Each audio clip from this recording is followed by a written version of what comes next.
On a des invités aujourd'hui qui vont prendre la parole. Je voudrais les remercier chaleureusement d'avoir accepté notre invitation parce que c'est pas évident dans le contexte. Alors, je vais donner la parole pour commencer à Marie-Hélène Fortier de la Coordination du Québec de la Marche mondiale des femmes. On est aujourd'hui parce qu'on refuse de rester silencieuse face à la montée de l'extrême droite et aux politiques régressives qu'incarne Donald Trump.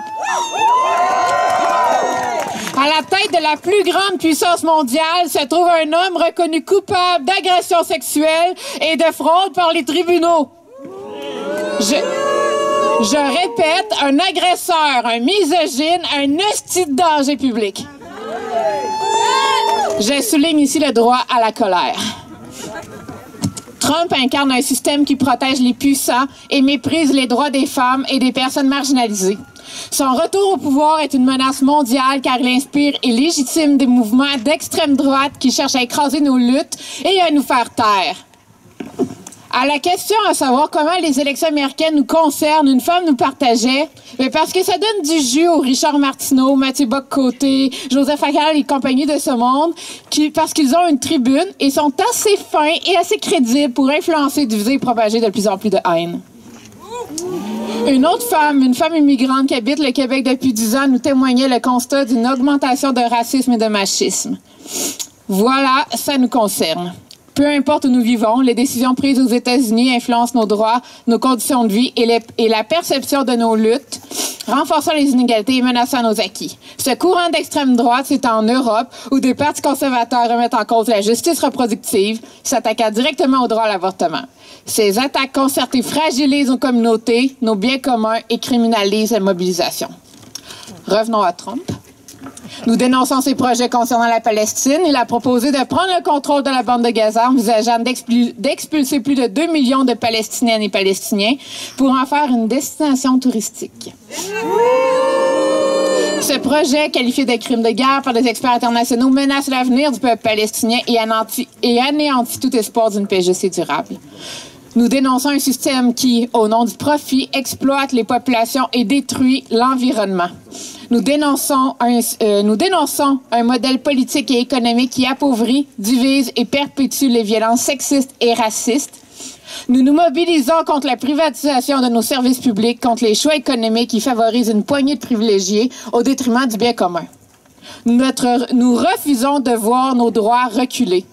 L'extrême droite alimente la haine et instrumentalise la peur pour diviser nos sociétés. Mais nous répondons par la solidarité et la mobilisation. Nous répondons par une solidarité féministe mondiale. Parce qu'en 2025, nous nous mobilisons dans le cadre de la 6e action de la Marche mondiale des femmes. Dès le 8 mars, nous porterons nos revendications haut et fort jusqu'à l'énorme rassemblement de la Marche mondiale qui aura lieu ici à Québec le 18 octobre. Nous marcherons pour la justice sociale, pour une économie au service du vivant et pour un monde où toutes les femmes, sans exception, peuvent vivre dans un environnement sain, en paix et en sécurité. Nous appelons toutes les organisations féministes de justice sociale et environnementale à s'unir pour converger nos luttes. Nos causes sont communes, nos ennemis sont communs. Avec nos sœurs cubaines, iraniennes, d'Haïti, Palestine, des États-Unis, d'Afghanistan, d'Europe, bref, avec toutes les femmes du monde entier, en 2025, nous serons en marche pour transformer le monde. Okay, parfait. Alors, comme disait Marie-Hélène, nous sommes réunis ici en appui solidaire envers les personnes militantes, les hommes et les femmes progressistes des États-Unis, parce qu'il y a la résistance là-bas, confrontés à un gouvernement avec un président qui contrôle, en exerçant son pouvoir qui les permet, entre autres, de congédier des dizaines de milliers de fonctionnaires, de professionnels et de les remplacer par ses partisans. Nous dénonçons les politiques basées sur la discrimination, comme par exemple interdire du vocabulaire dans les règlements et les contrats fédéraux, l'utilisation des expressions telles que orientation sexuelle et identité de genre, diversité, équité, inclusion. Découper l'aide gouvernementale dans des institutions comme le ministère de l'Éducation. Nous dénonçons Trump, son intention qu'il a clairement indiquée de mettre en œuvre des mesures extrêmes, comme les plus grands efforts massifs de déportation de l'histoire et d'attaquer ses ennemis en utilisant ses pouvoirs présidentiels, et tout ça avec l'appui des compagnies qui existent et qui sont dirigées par des multimillionnaires aux États-Unis. Ces programmes, il y a des programmes qui existent actuellement qui visent également de rejeter l'idée que l'avortement fait partie des soins de santé et à réduire les protections climatiques.